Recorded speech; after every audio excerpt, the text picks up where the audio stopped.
오늘은 11월 넷째 주일, 창조절 12째 주일입니다.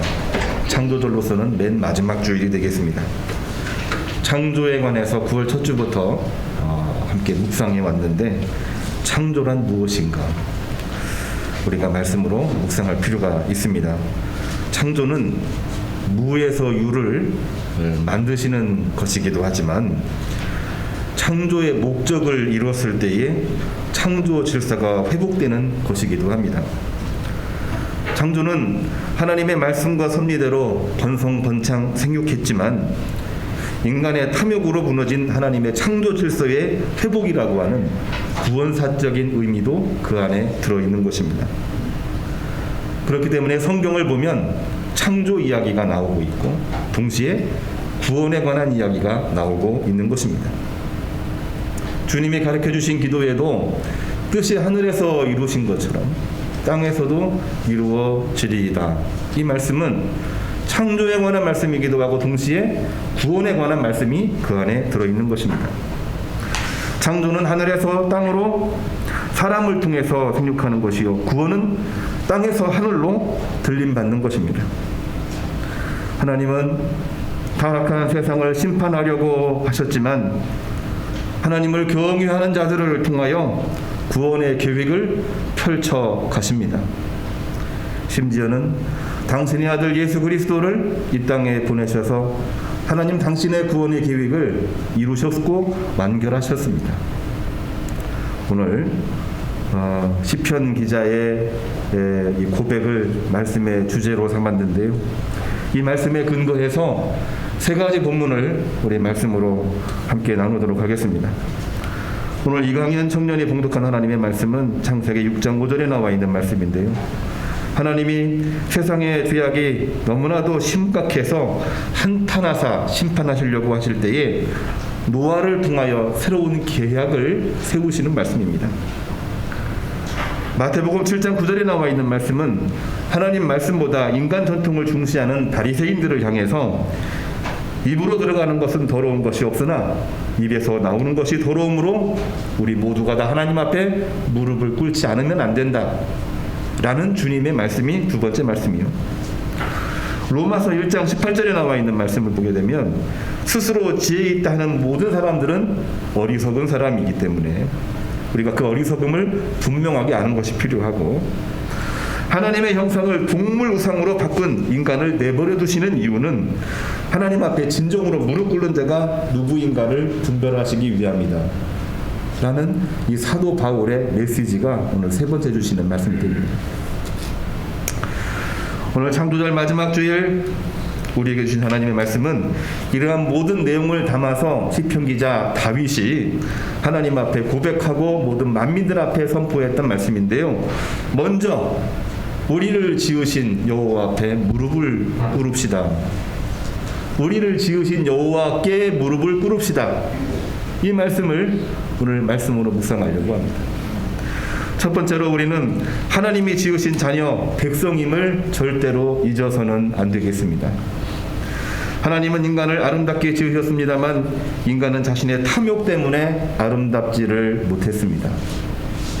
우리의 일상생활이 그렇고 성경도 그 내용을 적시하고 있는 것입니다. 창세기 6장 1절에 보면은 하나님의 아들들이 사람의 딸들과 결혼했다는 이야기가 나오고 있는데, 이 말씀에 대한 여러 해석이 있습니다만은 가장 일반적인 해석은 경건한 자들이 하나님을 따르기보다는 정욕을 따라 살다가 타락했다는 이야기입니다. 하나님의 아들은 경건한 자들이요, 세상의 딸들은 경건치 못한 그러한 것을 비유적으로 표현하고 있는 히브리 문학적인 그러한 표현인데요, 결국은 그것 때문에 멸망당할 수밖에 없고 하나님은 그것을 보고 심판을 하시겠다고 하는 것입니다. 그런데 오늘 읽은 8절 말씀에는 노아라는 사람을 통하여 그가 하나님의 은혜를 입었으며 그가 하나님과 동행하는 사람이었기 때문에 가족과 더불어 구원의 방주로 들어갔다, 이렇게 기록을 하고 있는 것입니다. 왜 그렇습니까? 노아는 하나님의 자녀임을 결코 잊지 않았기 때문입니다. 마태복음 7장 9절에도 주님은 바리새인들은 자기들의 전통 때문에 하나님의 계명도 저버렸다 했습니다. 하나님의 말씀 제5계명 부모 공경이지요. 이것을 자기들의 이 유대인 전통에 따르면 고르반 전통이 있는데 고르반 전통을 더 우선시해서 유대 사회와 이 기득권과 특권을 유지하려고 했던 정치적인 탐욕이 그 안에 가득했다고 이야기를 합니다. 오늘날 우리에게는 여러 가지 규칙과 법이 있는데 가장 상위법이 과연 뭘까요? 우리는 일반적으로 헌법이라고 이야기를 하고 있습니다만은 믿는 사람들에게는 헌법보다 더 원초적이고 더 궁극적인 법이 있는데 그것은 하나님의 법인 것입니다. 그 법을 제껴두고 자기들의 일반적인 규칙을 내세우면서 하나님의 계명을 어겼다는 얘기죠. 우리가 고르반이라는 이야기를 여러 번 들었습니다. 고르반은 하나님 앞에 드렸다, 하나님 앞에 드렸으면 더 이상 할 것이 없다고 하는 것입니다. 하나님 앞에 예비하고 내 이웃을 내 몸처럼 사랑하라고 했는데 하나님을 사랑한다는 이유를 대가면서 부모를 공경하지 아니하고 세상을 핍박하는 일들을 할 때에 그것을 우리는 고르반 전통의 가장 독소조항이라고 이야기를 하고 있는 것입니다. 왜 그렇게 되었습니까? 바리새인들은 유대 사회의 종교적인 특권을 누리긴 했지만은 하나님의 자녀임을 잊었기 때문에 그런 것입니다.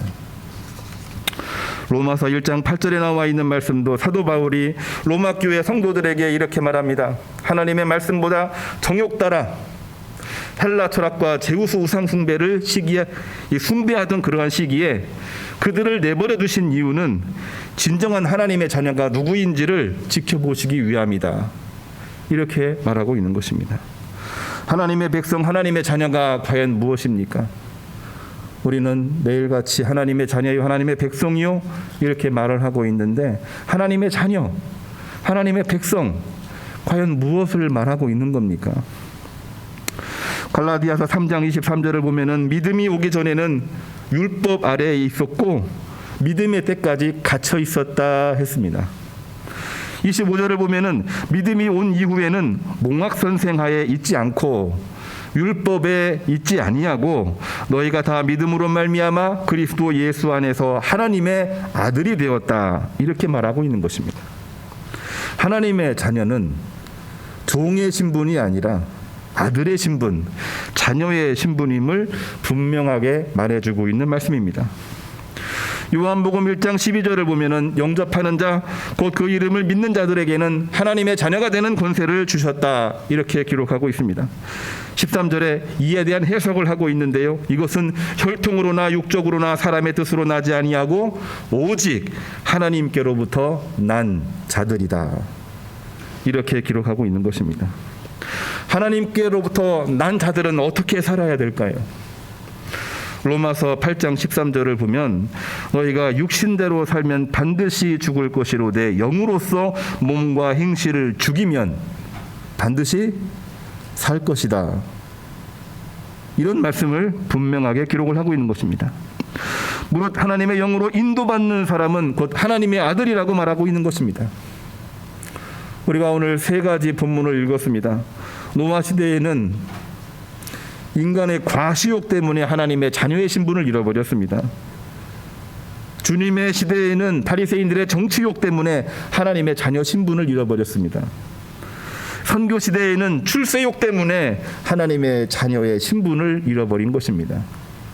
우리가 잘 봐야 됩니다. 그냥 불신앙이 아니고 하나님의 자녀인데 그 자녀임에도 불구하고 그 신분을 잃어버렸다는 것은 하나님을 사랑하셨지만 인간의 탐욕 때문에 하나님의 사랑하는 자로부터 멀어졌다라고 하는 이야기입니다. 불신자를 말하고 있는 것이 아니라 신앙생활 열심히 잘하고 있는 사람들이 하나님 신앙을 잃어버리고 탐욕 따라 살다가 결국에는 창조 질서의 파괴 상황까지 이르게 돼서 결국에는 창조 이야기가 그야말로 행복으로 끝나지 아니하고 다시 하나님의 구원 역사 속으로 들어오게 되는 계기가 돼버린 것이거든요. 하나님의 자녀는 종이 아니라 아들의 신분임을 분명하게 기록을 해야 되겠습니다. 우리는 하나님의 자녀요, 하나님의 백성이요, 하나님의 기르시는 양이라고 하는 것을 분명하게 알아야 되겠습니다. 하나님의 아들 신분은 과연 뭡니까? 우리가 진짜 하나님의 아들입니까? 라고 질문하는 사람들도 있기 때문에 설명을 하는 겁니다. 하나님의 아들, 하나님의 딸, 자격은 없지만 믿음으로 거듭난 하나님의 백성을 말하고 있는 것입니다. 우리가 자격이 있나요? 저를 포함을 해서 여기 모인 모든 교우들도 다 포함을 해서 세계 모든 거민들도 자격으로 이야기하면 자격 있는 사람은 거의 없지요.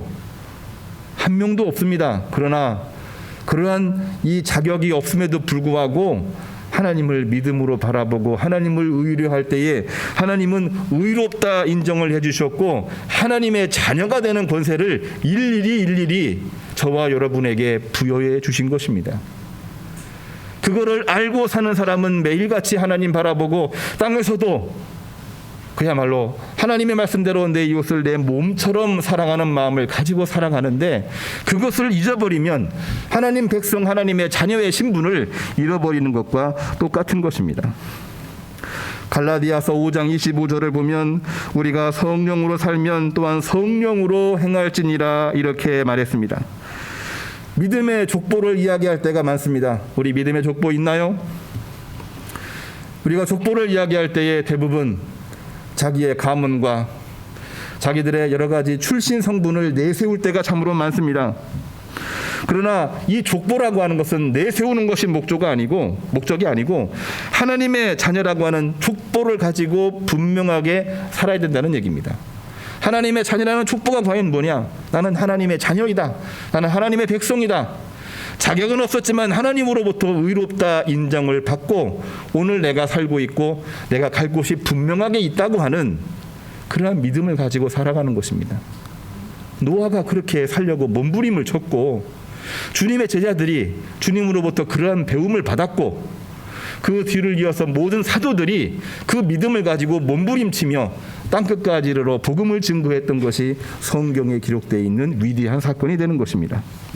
하나님의 백성, 주님의 제자, 성령으로 거듭난 사람 되기를 주님의 이름으로 축복합니다. 두 번째로는 하나님의 자녀는 무릎을 꿇는 백성임을 절대로 잊어서는 안 되겠습니다. 하나님 백성은 하나님께 무릎을 꿇는 백성입니다. 창세기 6장 8절에 노아는 여호와께 은혜를 입었다 했습니다. 은혜를 안다는 이야기입니다. 온 땅이 부패하고 포악했지만 노아는 하나님과 동행하며 매일매일 순간순간 무릎을 꿇었다는 이야기입니다. 그래서 창세기 6장 9절에 신명기적인 역사가는 이 말씀을 기록한 신명기적인 이 사가는 그를 뭐라고 이야기를 했느냐? 완전한 자라고 이야기를 했습니다. 엄밀히 보면 완전한 자가 있나요? 없지요. 그러나 완전하다는 그 표현은 하나님을 바라보고 하나님의 말씀대로 살려고 몸부림치는 사람을 이야기할 때에 완전한 자라고 표현을 하고 있는 것입니다. 마태복음 7장 9절 오늘 읽은 말씀입니다. 바리새인들은 경건한 모양을 가졌지만은 경건의 능력은 없다고 했습니다. 왜 그렇습니까? 그들은 진정으로 하나님 앞에 무릎을 꿇지 않았기 때문에 경건의 능력이 있을 수가 없는 것입니다. 15절을 보면은 주님은 그들에게 분명하게 이야기를 합니다. 그들의 입으로 들어가는 것은 정결한 것이었으나 그 입에서 나오는 것은 그 자신을 더럽게 했기 때문에 경건의 능력이 없다는 얘기입니다. 왜 그러했을까요? 그들은 하나님 앞에 무릎을 꿇지 못했기 때문입니다. 오늘날 교회와 성도들이 경건의 능력이 있다 없다 이야기할 때가 참으로 많이 있습니다. 코로나19 중에도 기독교인들이 교회 내에서 문제가 된 것이 아니라 교회 밖에서 문제가 되기도 했습니다. 분명한 것은 경건의 능력이 존재하지 않았다는 것이 문제였습니다. 우리 크리스찬들이 우리의 입으로 들어오는 것은 좋은 것이 들어갑니다. 좋은 것을 찾아서 먹으려고 하고 마시려고 하고 입으려고 합니다. 말씀을 들어도 좋은 말씀 들으려고 하고 음식을 먹어도 좋은 음식을 먹으려고 하고 옷을 입어도 가장 좋은 것을 입으려고 노력을 많이 합니다만 그래서 어느 누가 보기에도 가장 스마트하고 가장 멋있는 사람들이 오늘날 크리스찬인데 그 입술에서 나오는 이야기들은 아름답지 못한 것이 너무나도 많은 것이 왜 그렇게 되는 것일까요? 그 이유는 다른 거 아닙니다. 하나님 앞에 무릎을 꿇지 못했기 때문에 생기는 일이기도 한 것입니다. 로마서 1장 21절에 사도 바울은 로마 교회 성도들을 향해서 이렇게 편지하고 있습니다. 하나님을 알고 있으되 하나님을 영화롭게 아니하며 감사하지도 아니하고 오히려 허망하여지고 마음이 어두워졌기에 스스로 지혜 있다나 어리석게 되어 하나님의 영광을 동물 모양의 우상으로 바꾸었다. 겉모양은 다 믿음이 있는 것처럼 이야기를 하고 있지만은 그 안에는 하나님이 존재하지 아니하고 동물 우상이 존재하고 있다는 것입니다. 하나님이 근데 이들을 내버려 두신다는 얘기예요. 왜 내버려 두실까? 착각을 하고 있으니까요. 하나님의 형상과 동물의 우상을 착각을 하고 있으니까요. 본인은 잘 믿는다고 생각을 하고 있는데 하나님 보시기에는 전혀 그렇지가 않거든요. 그러나 언젠가는 반드시 하나님이 분별을 하신다는 이야기입니다. 그들이 하나님의 형상을 동물 우상으로 바꾸게 된 것은 왜 그렇게 되는 것일까요? 하나님의 신앙과 로마 신화의 패권이 교묘하게 유착되었기 때문에 그런 것입니다.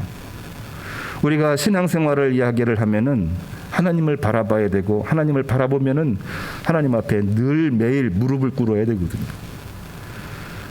무릎 꿇고 나가는 것보다 내가 이 믿음과 이 신앙을 통해서 출세하기를 원하고 있고 세상에서 이름 날리기만을 원하고 있다라고 한다면은 그것은 세상 성공 신화와 유착되고 결합되는 것입니다.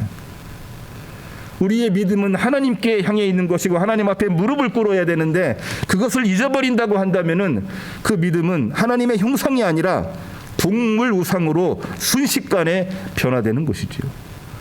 한국교회가 그처럼 많이 발전하긴 했지만 순식간에 무너지는 이유는 하나님의 형상을 잃어버렸고 하나님 앞에 무릎 꿇는 일들을 하지 못했을 때에 생기는 문제가 되는 것입니다. 하나님께 매일매일 순간순간 무릎을 꿇지 않으면 언제든지 음란한 우상에 빠질 수밖에 없는 것입니다.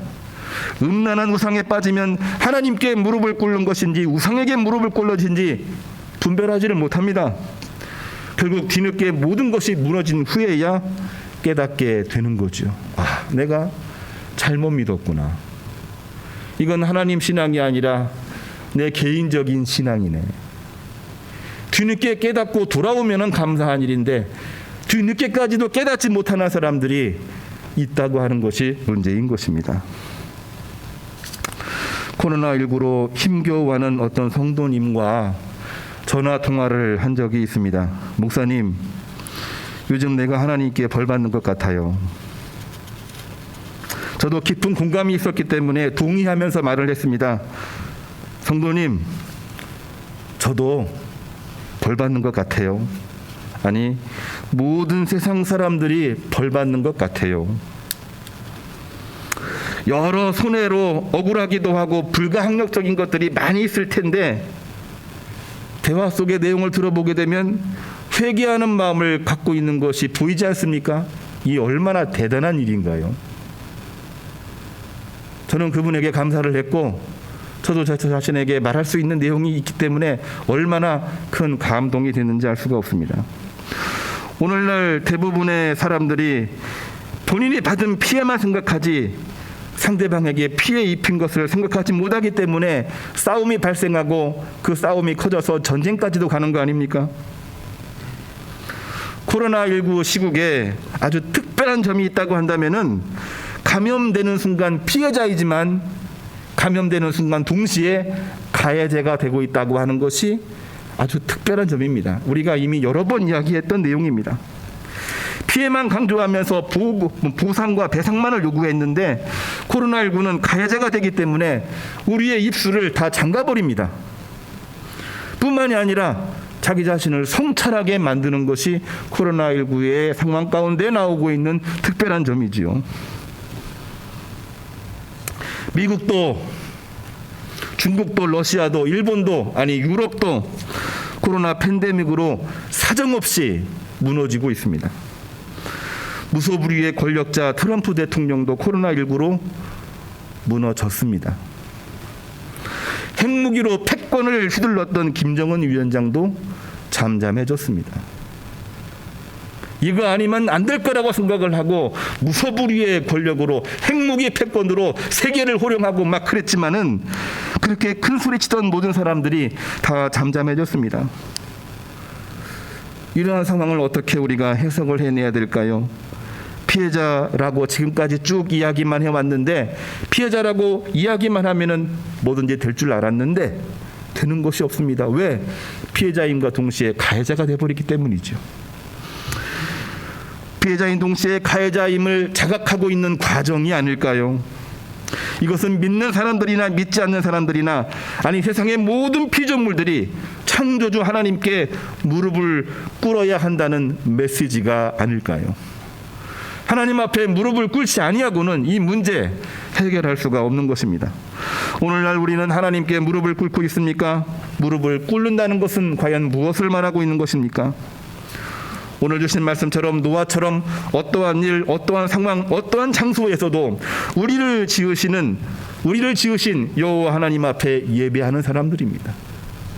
성전 안에서든 모이지는 못했지만 각자 처소에서 심지어는 멀리 떠나서 정말 하나님을 향하여 기도하는 사람처럼 우리 바벨론 포로기에 이 하나님께 예배드리지를 못해가지고 각자 처소에서 일터에서 아니 강가에서 하나님 앞에 예배드리던 바벨론 포로민들의 이 말씀을 여러 번 다뤘지 않습니까? 성전에 가지를 못하니까 성전을 향하여 하나님 앞에 예배하고 기도하는 겁니다. 시편 121편 하나님의 성소를 향하여 눈을 들어 예배를 드리는 것입니다.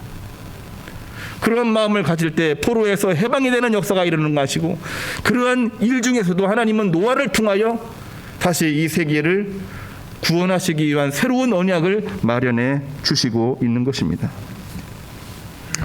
주님 말씀처럼 무엇을 먹을까, 무엇을 입을까, 무엇을 마실까에 집착하지 않고 이제는 내 입술을 통해서 무엇을 내놓을 것인가, 무엇을 내놓을까, 무엇을 말할까, 무엇을 행동할까, 이 문제를 가지고 묵상하며 기도하는 사람이 결국에는 하나님의 역사를 이루는 것입니다. 사도 바울의 고백처럼 아무리 형통해도 동물 우상과 하나님의 형상을 구분하지 못한다면 아무것도 할 수가 없습니다. 이제는 우리 구분해야 돼요. 왜? 오늘날 기독교의 가치가 잘 보이지가 않습니다. 적그리스도의 시대이기도 합니다. 그리스도인지 적그리스도인지 구분을 못할 때가 너무나도 많아요. 사도 바울은 하나님께서 내버려 두신다고 얘기를 했어요. 무엇으로 그거를 판단하느냐? 하나님 앞에 무릎을 꿇고 기도하는 사람이 분명하게 구분할 수 있습니다. 그거를 하지 않는 사람은 절대로 구분하지 못하는 것이지요. 오늘은 2020년을 회고하면서 2021년을 대망하는 드림 팀장 워크숍을 하기로 예정돼 있고 오늘 또 기도하면서 준비하고 있습니다. 하나님의 자녀로서 주님께 무릎을 꿇고 기도하며 참여하시기를 바랍니다. 무엇을 먹을까, 무엇을 입을까, 무엇을 마실까를 넘어서서 이제는 무엇을 내놓을까, 무엇을 말할까, 무엇을 행동할까, 이 문제 가지고 함께 묵상하면서 참여하시기를 바랍니다. 주님이 원하시는 것은 우리가 먹고 입고 마시는 것도 중요하지만은 우리 입술에서 무엇을 내놓을까, 그게 더 중요한 거 아니겠습니까? 왜 그렇게 해야 됩니까? 오늘 우리들에게 주신 하나님의 말씀 제목을 보면 시편 95편 6절에서 7절에 나와 있는 말씀입니다. 시편 기자 다윗이 하나님 앞에 고백했던 내용이죠. 오라, 우리가 굽혀 경배하며 우리를 지으신 여호와 앞에 무릎을 꿇자, 이런 내용입니다. 우리를 지으신 여호와 앞에 무릎을 꿇자입니다. 그는 우리 하나님이시요 우리는 그가 기르시는 백성이며 그의 손이 돌보시는 양이기 때문이라. 아멘. 이 말씀이 오늘 우리에게 주시는 하나님의 말씀입니다. 우리를 지으신 하나님께 무릎을 꿇고 하나님의 자녀, 하나님의 백성으로 회복되시고 강복하시기를 주님의 이름으로 축복합니다.